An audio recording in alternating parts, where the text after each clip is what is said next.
Hello friends, welcome back to PYQ academy. Friends, हम लोग अपने चैनल पर BPSC बिहार शिक्षक भर्ती परीक्षा जो होने वाली है उसका प्रैक्टिस सेट सॉल्व कर रहे हैं। इससे पहले हमने ये जो प्रैक्टिस सेट है हमारा ये किरण पब्लिकेशन का है, तो किरण पब्लिकेशन के द्वारा जो सेट है इसमें सेट नंबर 2 हम लोग सॉल्व कर रहे हैं। इसका फर्स्ट पार्ट हमने सॉल्व करा दिया है। जनरल स्टडीज़ के जो क्वेश्चन है, बाकी के कुछ क्वेश्चन रह गए थे, उसी आज हम लोग सॉल्व करेंगे। और रंजीत सर का भी हमने प्रैक्टिस सेट सॉल्व कराए हैं जो कि उन्होंने ऑनलाइन उपलब्ध कराए थे। तो फ्रेंड्स, अगर आप भी हमारे साथ बिहार BPSC शिक्षक भर्ती परीक्षा का तैयारी करना चाहते हैं तो हमारे चैनल को सब्सक्राइब करके चैनल के साथ जुड़ जाएं। चलिए फ्रेंड्स, ज़्यादा देर न करते हुए हम लोग अपने प्रश्नों पे आते हैं। आज का जो फर्स्ट क्वेश्चन है पाल वंश के किस शासक ने विक्रमशिला विश्वविद्यालय की स्थापना कराई थी। तो पाल वंश के जो धर्मपाल हैं इन्होंने विक्रमशिला विश्वविद्यालय की स्थापना की थी। पाल वंश के शासक धर्मपाल ने विक्रमशिला विश्वविद्यालय की स्थापना की थी, याद रखिएगा फ्रेंड्स। और पाल वंश का संस्थापक कौन है, तो पाल वंश का संस्थापक गोपाल को माना जाता है। और पाल वंश के जो प्रथम शासक गोपाल हैं इन्होंने भी उदंतपुरी नामक विश्वविद्यालय की स्थापना की थी, ये भी याद रखिएगा, बहुत इंपॉर्टेंट है। अगला क्वेश्चन है थार रेगिस्तान में अर्धचंद्राकार बालू के स्तूप को क्या कहा जाता है। तो थार रेगिस्तान में अर्धचंद्राकार बालू का जो स्तूप है उसे हम क्या कहते हैं, तो उसे हम बरखान के नाम से जानते हैं। थार रेगिस्तान में अर्धचंद्राकार बालू का जो स्तूप है उसे हम बरखान के रूप में जानते हैं, याद रखिएगा दोस्तों। नेक्स्ट क्वेश्चन है जिस स्थान पर रेल लाइन 2 से अधिक दिशाओं की ओर जाती है उसे क्या कहा जाता है। तो जिस स्थान पर रेल लाइन 2 से अधिक दिशाओं की ओर जाती है तो उसे क्या कहा जाता है, तो उसे हम जंक्शन के रूप में जानते हैं। जिस स्थान पर रेल लाइन 2 से अधिक दिशाओं की ओर जाती है तो उसे जंक्शन के रूप में जानते हैं। नेक्स्ट क्वेश्चन देखते हैं। क्वेश्चन है 2 या उससे अधिक नदियों के मिलन स्थल को क्या कहा जाता है। तो 2 या उससे अधिक नदियों के मिलन स्थल को कॉन्फ्लुएंस कहते हैं। 2 या 2 से अधिक नदियाँ जहाँ मिलती हैं उस मिलन स्थल को हम कॉन्फ्लुएंस के नाम से जानते हैं। नेक्स्ट क्वेश्चन है किस भारतीय शहर को 7 द्वीपों का शहर कहा जाता है। तो 7 द्वीपों का शहर किस भारतीय शहर को कहा जाता है, तो यह मुंबई को कहा जाता है। मुंबई को 7 द्वीपों का शहर कहा जाता है। फ्रेंड्स, ये भी याद रखिएगा कि मुंबई को भारत की आर्थिक राजधानी के रूप में भी जानते हैं। बहुत इंपॉर्टेंट क्वेश्चन है, हर बार किसी न किसी एग्जाम्स में आते रहता है कि भारत की आर्थिक राजधानी के रूप में किसे जानते हैं, तो वह हम मुंबई को जानते हैं। नेक्स्ट क्वेश्चन है संक्रामक रोगी रोग व्यक्ति से किसी भी माध्यम के द्वारा स्वस्थ व्यक्ति तक पहुँचते हैं।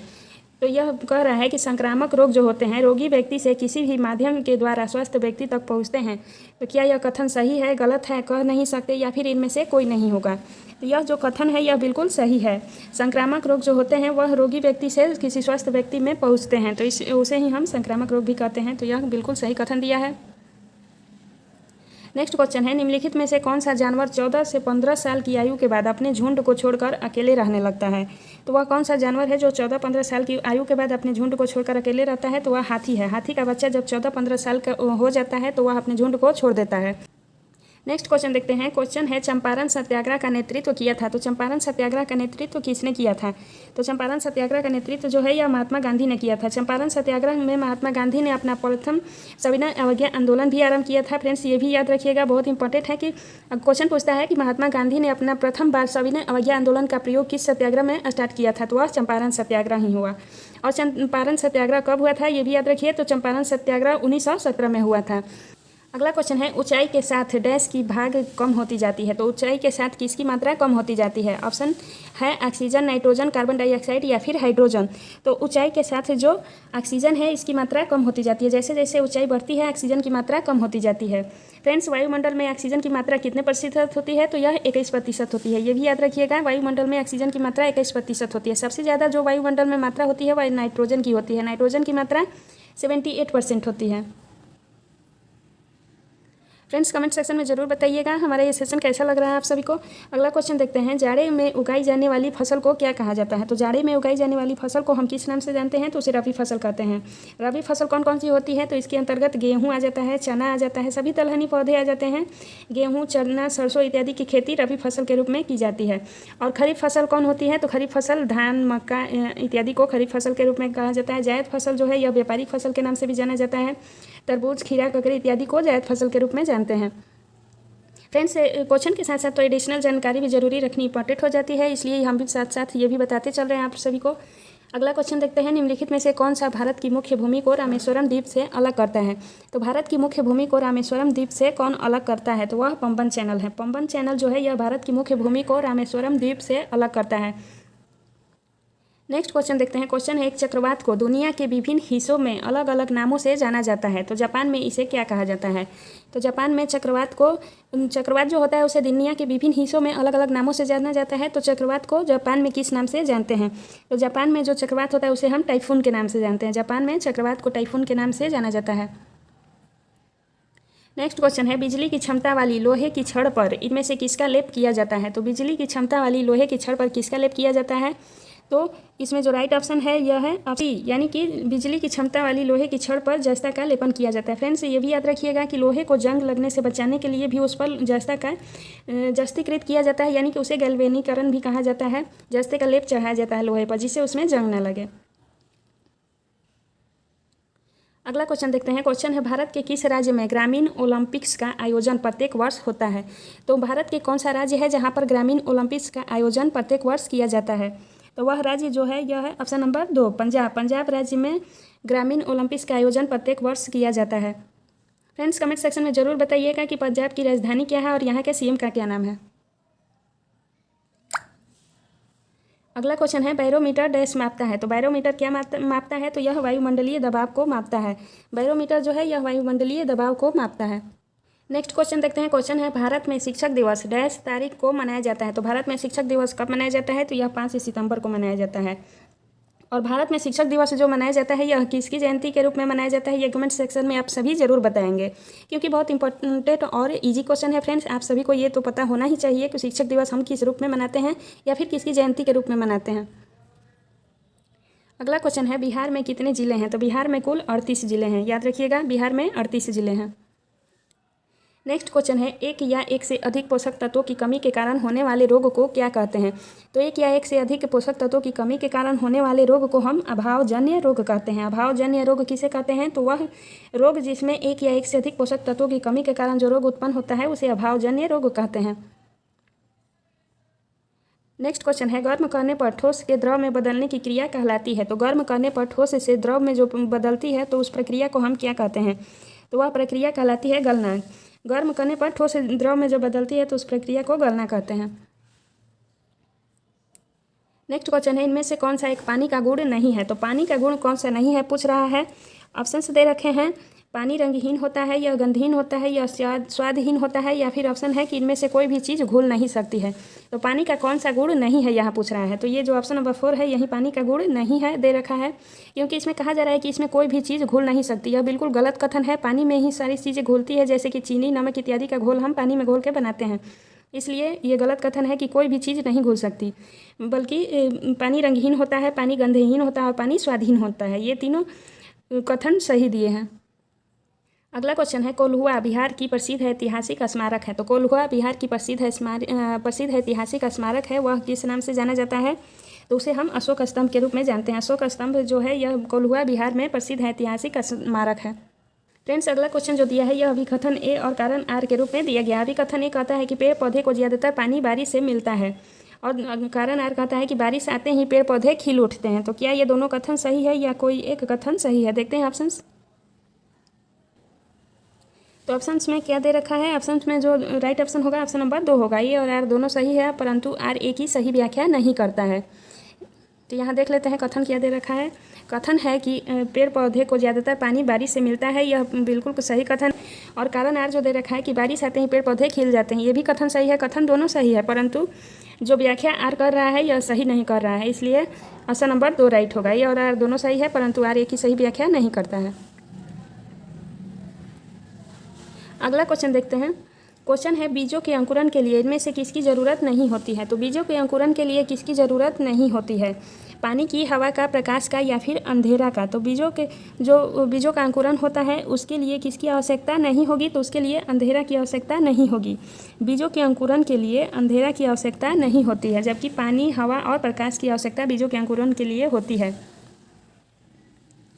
अगला क्वेश्चन है, वैज्ञानिक जो अंतरिक्ष की विभिन्न वस्तुओं तथा तारा, चंद्रमा, ग्रह आदि का अध्ययन करते हैं तो कहलाते हैं। तो वह वैज्ञानिक जो अंतरिक्ष की विभिन्न वस्तुओं, तारा, चंद्रमा, ग्रह आदि का अध्ययन करते हैं उन्हें हम किस नाम से जानते हैं? तो वह खगोलविद के नाम से जानते हैं। खगोलविद अंतरिक्ष की सभी वस्तुओं यानी कि तारा, चंद्रमा, ग्रह आदि का अध्ययन करते हैं। फ्रेंड्स, हमारे चैनल को लाइक, शेयर एंड सब्सक्राइब भी करते रहिएगा अगला क्वेश्चन देखते हैं, सूक्ष्म जीवों को केवल डैश से देखा जाता है। तो सूक्ष्म जीवों को केवल किसे देखा जाता है? तो सूक्ष्म जीवों को सूक्ष्मदर्शी के द्वारा देखा जाता है।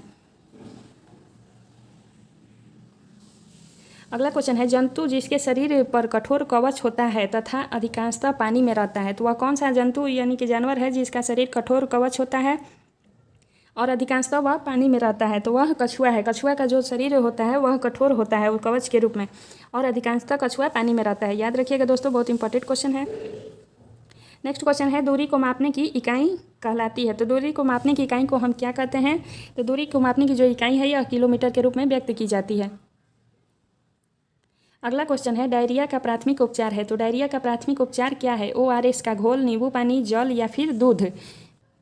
तो यहाँ डायरिया का जो प्राथमिक उपचार है यह ORS का घोल है। डायरिया जिस व्यक्ति को होता है तो उसे सबसे पहले प्राथमिक उपचार के रूप में ORS का घोल हमें ज़्यादा से ज़्यादा मात्रा में देना चाहिए, जिससे कि उसके शरीर में पानी की कमी ना हो। अगला क्वेश्चन है, निम्नलिखित कथनों में से असत्य कथन को चुनिए। असत्य कथन को चुनना है। कथन दे रखा है कि हम परिवार में एक दूसरे से बहुत कुछ सीखते हैं, यह तो बिल्कुल सही कथन है। दे रखा है कि जूते बाहर उतार कर ही घर में आना यह घर का रिवाज है। तीसरा है कि हमारे साथ साथ कुछ जानवर भी हमारे घरों में रहते हैं। और चौथा कथन है कि कुछ जानवर हमारी इजाज़त के बगैर भी हमारे घर में रहते हैं। तो इनमें से कौन सा कथन है जो कि असत्य है? तो असत्य कथन ऑप्शन नंबर 2 है, जूते बाहर उतार कर ही घर में आना यह घर का रिवाज है, यह बिल्कुल गलत कथन है। बाकी पहला, तीसरा और चौथा कथन सही है। देख लेते हैं। दूसरा कथन गलत दे रखा है। पहला कथन सही है कि हम परिवार में एक दूसरे से बहुत कुछ सीखते हैं। तीसरा भी सही है कि हमारे साथ साथ कुछ जानवर भी हमारे घरों में रहते हैं, जैसे बहुत से लोग कुत्ते बिल्ली पालते हैं, गाय भैंस इत्यादि भी पालते हैं, तो वो जानवर हुए जो कि हमारे साथ घर में रहते हैं। और चौथा कथन है कि कुछ जानवर हमारी इजाज़त के बगैर भी हमारे घर में रहते हैं, ये भी बिल्कुल सही कथन है दोस्तों।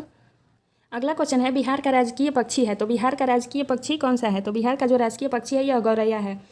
फ्रेंड्स, कमेंट सेक्शन में ज़रूर बताइएगा कि बिहार का राजकीय पशु और राजकीय फूल कौन सा है। नेक्स्ट क्वेश्चन है, निम्नलिखित में से कौन बिहार का जिला नहीं है? तो बिहार का जिला कौन सा नहीं है? मुंगेर, जमुई, पूर्णिया या फिर बलिया? तो बलिया जो है यह बिहार का नहीं बल्कि यूपी का जिला है। जमुई और पूर्णिया ये तीनों ही बिहार के जिले हैं। अगला क्वेश्चन है, असत्य कथन का चयन करें। तो असत्य कथन का यहाँ भी चयन करना है। लिथास का अर्थ है चट्टान, एटमस का अर्थ है परमाणु, ह्यूडर का अर्थ है जल या फिर बायोस का अर्थ है जीवन। तो इनमें से कौन सा कथन है जो कि असत्य दे रखा है? इनमें से कथन 2 है जो असत्य है। एटमस का अर्थ परमाणु दे रखा है, यह बिल्कुल गलत कथन है। एटमस का अर्थ परमाणु नहीं बल्कि वायुमंडल होता है। बाकी पहला ऑप्शन सही है कि लिथास का अर्थ होता है चट्टान, ह्यूडर का अर्थ होता है जल और बायोस का अर्थ होता है जीवन। नेक्स्ट क्वेश्चन दे रखा है, अत्यधिक ऊंचाई पर पर्वतारोहियों को किस प्रकार की समस्याओं का सामना करना पड़ता है? तो अत्यधिक ऊंचाई पर पर्वतारोहियों को किस समस्या का सामना करना पड़ता है? तो बारिश का, आंधी का, अत्यधिक ठंड और ऑक्सीजन की कमी का या फिर इनमें से सभी का? तो अत्यधिक ऊंचाई पर पर्वतारोहियों को इनमें से सभी का सामना करना पड़ता है, यानी कि उन्हें बारिश का, आंधी तूफान का और अधिक ठंड और ऑक्सीजन की कमी की आवश्यकता पर्वतारोहियों को होती है। इन समस्याओं का सामना उन्हें करना पड़ता है। ऑप्शन नंबर 4 सही है, इनमें से सभी सही कथन है। अगला क्वेश्चन है कि सिक्किम राज्य की मुख्य नदी है। तो सिक्किम राज्य की मुख्य नदी क्या है? तो सिक्किम राज्य की जो मुख्य नदी है यह तीस्ता है। तीस्ता नदी सिक्किम राज्य की मुख्य नदी है। याद रखिएगा दोस्तों, ये सभी क्वेश्चन जो हैं ये SCERT के द्वारा दिए गए क्वेश्चन है। अगला क्वेश्चन है, निम्नलिखित में से कौन महासागरों के संदर्भ में सही है? तो महासागरों के संबंध में कौन सा कथन सही है? ऑप्शन है, ये महासागर आपस में एक दूसरे से जुड़े हुए हैं। दूसरा है, महासागरीय जल सिर्फ अमावस्या और पूर्णिमा के समय ही गतिशील रहता है। तीसरा है, तरंगे, ज्वार भाटा और महासागरीय धाराएं महासागरीय जल की 3 मुख्य गतियाँ हैं। या फिर चौथा है, आकार में अटलांटिक महासागर सबसे बड़ा महासागर है। तो कौन सा महासागर के संबंध में सही कथन दे रखा है? तो फ्रेंड्स, यहाँ जो ऑप्शन नंबर सही है यह देखते हैं, इसका कूट का भी चयन करना है। तो यहाँ कूट दे रखा है। ऑप्शन नंबर 1 सही है। A और C ये दोनों ही कथन सही है। A और C कथन सही है। देख लेते हैं और C में क्या दे रखा है। A कहता है कि ये महासागरीय आपस में एक दूसरे से जुड़े होते हैं, ये बिल्कुल सही कथन है। और तीसरा कथन है कि तरंगे, ज्वार भाटा, महासागरीय धाराएं महासागरीय जल की 3 मुख्य गतियाँ है, ये भी कथन सही है। तो पहला और तीसरा ये दोनों ही कथन महासागर के बारे में सही दिया गया है। शेरशाह का मकबरा किस शहर में है? तो शेरशाह का मकबरा जो है यह सासाराम में स्थित है। शेरशाह का मकबरा किसने बनवाया था? तो शेरशाह का मकबरा शेरशाह ने खुद अपने जीवन काल में इसका निर्माण प्रारंभ किया था, किंतु उसकी मृत्यु के बाद उसके पुत्र ने इसका निर्माण कार्य पूरा कराया। तो शेरशाह का मकबरा सासाराम में स्थित है और इसका निर्माण इसके पुत्र ने पूरा कराया था। अगला क्वेश्चन है, सौर कुकर की दीवारें किस रंग की होती है? सौर कुकर की दीवारें किस रंग की होती है? तो वह काला रंग की होती है। सौर कुकर की जो दीवार होती है वह काला रंग की होती है। नेक्स्ट क्वेश्चन है, समुद्र मार्ग से विश्व का चक्कर लगाने वाला प्रथम व्यक्ति था। तो समुद्री मार्ग से विश्व का चक्कर लगाने वाला प्रथम व्यक्ति कौन था? तो वह मैगलन था। मैगलन नामक व्यक्ति ने सर्वप्रथम समुद्र मार्ग से विश्व का चक्कर लगाया था। क्वेश्चन देखते हैं, नीचे दिए गए कथनों पर विचार करें और कूट की सहायता से सही उत्तर का चयन करना है। तो यहाँ भी सही कथन का विचार करना है कि कौन सा कथन सही है। ऑप्शंस देखते हैं, प्रायद्वीपीय स्थल वह भाग है जो चार तरफ से जल से घिरा होता है। तो पहला कथन कह रहा है कि प्रायद्वीपीय स्थल वह भाग है जो चार तरफ से जल से घिरा होता है। दूसरा है कि पाक जल संधि भारत और पाकिस्तान को अलग करती है। तीसरा है कि प्रत्येक 1 डिग्री देशांतर के लिए स्थानीय समय में 4 मिनट का अंतर होता है। और चौथा कथन है कि बड़े देश जिनका विस्तार उत्तर से दक्षिण की ओर बहुत अधिक होता है वहाँ पूरे देश का मानक समय एक नहीं होता है। तो कौन सा कथन सही है? तो यहाँ जो चौथा ऑप्शन है ये बिल्कुल सही कथन है, सी और डी सही है। सी कह रहा है कि फ्रेंड्स चौथा ऑप्शन सही है। सी कह रहा है कि प्रत्येक 1 डिग्री देशांतर के लिए स्थानीय समय में 4 मिनट का अंतर होता है, ये बिल्कुल सही कथन है। और नेक्स्ट कह रहा है कि बड़े देश जिनका विस्तार उत्तर से दक्षिण की ओर बहुत अधिक होता है वहाँ पूरे देश का मानक समय एक नहीं होता है, यह भी सही कथन है। ए और बी जो कथन दिया गया है यह गलत था, सी और डी सही है। अगला प्रश्न और आज का लास्ट क्वेश्चन है, काकोलत जलप्रपात बिहार के किस जिले में स्थित है? तो काकोलत जलप्रपात जो है यह नवादा जिले में स्थित है। काकोलत जलप्रपात कहाँ स्थित है? तो नवादा जिले में, बिहार के नवादा जिले में काकोलत जलप्रपात स्थित है। तो फ्रेंड्स यहाँ हमने पूरे 120 प्रश्नों को सॉल्व करा दिए थे। कल के वीडियो में हमने 40 प्रश्नों को सॉल्व कराए थे, बाकी के जो 40 प्रश्न रह गए थे सामान्य अध्ययन के उसे आज हमने सॉल्व करा दिए। फ्रेंड्स आप सभी कमेंट सेक्शन में ज़रूर बताइएगा कि कैसा लगा एक्सप्लेनेशन, और अगर हमारा ये वीडियो आप सभी को यूजफुल लगा हो तो चैनल को लाइक शेयर एंड सब्सक्राइब जरूर कीजिए। इसे अपने दोस्तों में अधिक से अधिक शेयर कीजिए। मिलते हैं नेक्स्ट वीडियो में नेक्स्ट टॉपिक के साथ, तब तक के लिए धन्यवाद दोस्तों।